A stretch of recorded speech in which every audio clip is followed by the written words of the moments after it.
زوردار تالیاں بجائیے گا اور وہ اپنے خیالات کا اظہار کریں گے۔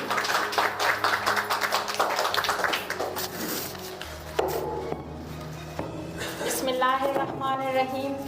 آج ہمیں پاکستان میں عورتوں کے مسائل کے حقوق کے بارے میں اور ان کے لمیٹیشن لگائی جو ہے اور اس کے حقوق جو اسلام نے دیے ہے اس کے بارے میں بتاؤں گی۔ سب سے پہلے میں ہسٹوریکل پرسپیکٹیو کی طرح اگر جاؤں تو بی بی حوا کے بارے میں یہ بتایا جا رہا تھا کہ اس کی غلطی کی وجہ سے ہمیں جنت سے نکالا گیا، اسی وجہ سے عورت کم تر ہے۔ ارسطو کا کہنا ہے کہ women are only for use، اگر باپ مر جاتا تو بیٹا اپنی ماں سے شادی کرتا۔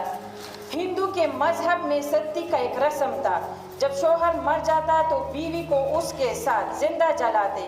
اسلام سے پہلے عرب میں بیٹیوں کو زندہ دفن کر دیتے۔ اسلام کے آنے کے بعد یہ جاہلیت کا دور ختم ہو گیا اور قرآن پاک میں اللہ تعالیٰ نے فرمایا کہ قیامت کے دن تم سے پوچھا جائے گا کس جرم میں تم نے اپنی بیٹیوں کو زندہ دفن کیا تھا۔ دنیا گواہ ہے کہ اسلام کی آمد سے اس دور جہالت کا خاتمہ ممکن ہوا۔ پاکستان میں عورتوں کو بہت سے مسائل کا سامنا ہے۔ سب سے پہلے اگر ہم دیکھیں تو ڈومیسٹک ایشو بہت زیادہ ہے، خاص کر اگر ہم بیکورڈ ایریا میں دیکھیں تو وہاں سے تعلیم کا مسئلہ ہے اور ان کے والدین کا یہ خیال ہے کہ اگر ہماری بچی گھر سے باہر نکلے تو وہ بد کردار ہو جائے گی۔ اکثریتی لوگوں کی یہ سوچ ہے کہ عورت مرد کی جاگیر ہے، اسے جس طرح چاہے چلائے۔ اس طرح مرد عورت پر پورا غلبہ رکھتا ہے اور وہ عورت کو چھوٹی چھوٹی باتوں پر مار پیٹ کرتا ہے، عورت کو انسان ہی نہیں سمجھتا۔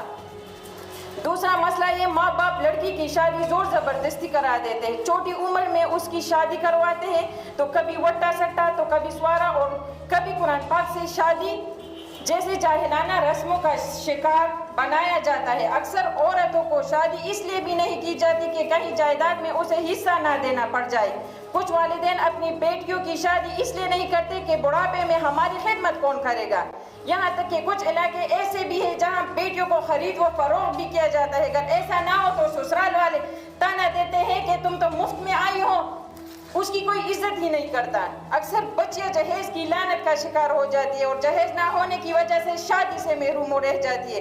اکثریتی والدین کی سوچ یہ ہے کہ اگر بیٹی کسی اور گھر میں چلی جائے گی تو اس کو پڑھا لکھا کر کیا فائدہ، اگر وہ پرائے گھر میں جائے گی تو اس کی کوئی عزت ہی نہیں ہوتی۔ یقیناً عورت کے دماغ میں بار بار یہ احساس پیدا ہوتا ہے کہ آخر اس کا گھر کون سا ہے۔ کبھی غیرت کا نام لے کر اس عورت کو قتل عام کر دیا جاتا ہے۔ اگر عورت اکیلے گھر سے باہر نکلتی ہے تو ایسے کسی چھوٹے بچے کے ساتھ لے کر نکلتی ہے۔ اس عمل سے وہ اپنے آپ کو محفوظ تصور کرتی ہے۔ یقیناً اس قسم کے جارحانہ رویے اختیار کر کے عورت کو بار بار یہ احساس دلایا جاتا ہے وہ مرد کے مقابلے میں انتہائی کم تر ہے۔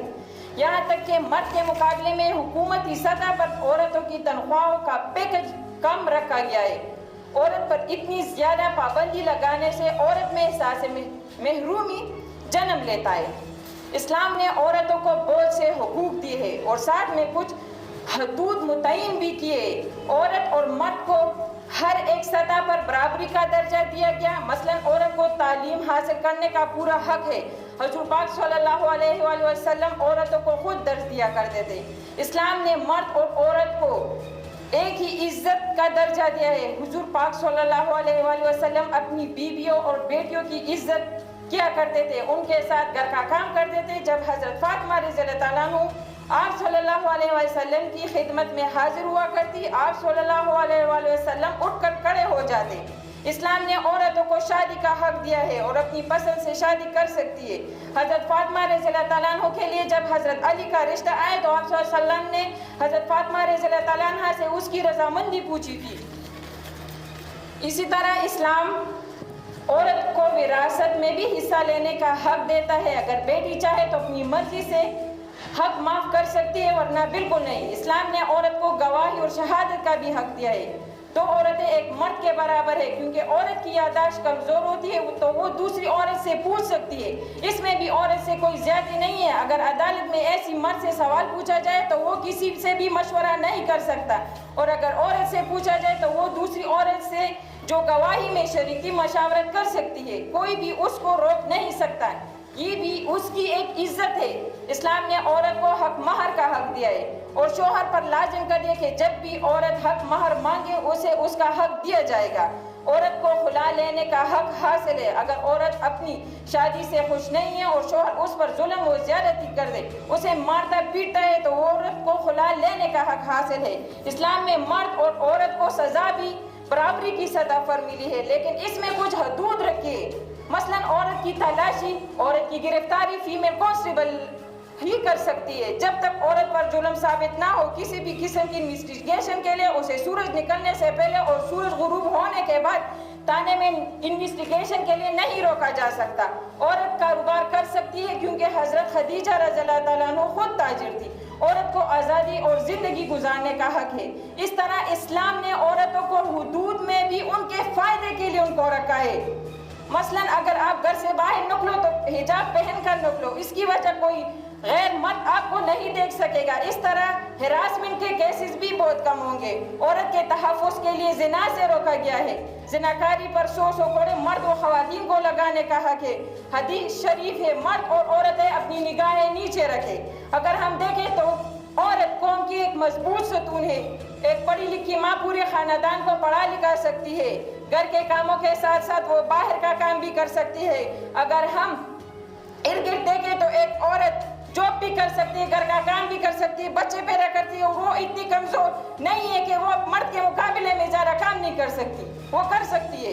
فیمنزم کی وجہ سے آج کل کے عورتوں نے بہت کچھ کیا۔ آج کل کے جدید دور میں ڈاکٹرز، انجینئر، پائلٹس، وکیل، ججز، ٹیچر، صحافی، بینکر، سرکاری افسر، سوشل سیکٹر وغیرہ میں عورتوں کا کردار انتہائی اہم ہے۔ خدا نہ اپنی بیٹیوں کو پڑھائے، ان کی جہیز دینے کی بجائے ان کو تعلیم دے، ان پر اعتماد کرے اور اپنے حق سے محروم نہ کرے جو اسلام نے ان کو دیے۔ یقیناً ہمارا معاشرہ عورت کو عزت کی نگاہ سے دیکھے تو عورت گھر سے باہر نکل کر ہر کام کر سکتی۔ اس لیے ہمارے معاشرے کو عورت میں خود اعتمادی کو پیدا کرنے کے لیے ماحول بہتر کرنا ہوگا، اور خصوصاً ان لوگوں کو جو اپنی عورتوں کو گھر سے باہر نہیں نکلنے دیتے اور غیر عورتوں سے خود تعلقات رکھتے، ان افعال کو ترک کرنا ہوگا، کیونکہ جب تک کوئی مرد عورت کو احترام کی نگاہ سے نہیں دیکھے گا، اس کی اپنی بیوی، بیٹیاں اور بہنیں محفوظ نہیں رہ سکے گی۔ Thank you.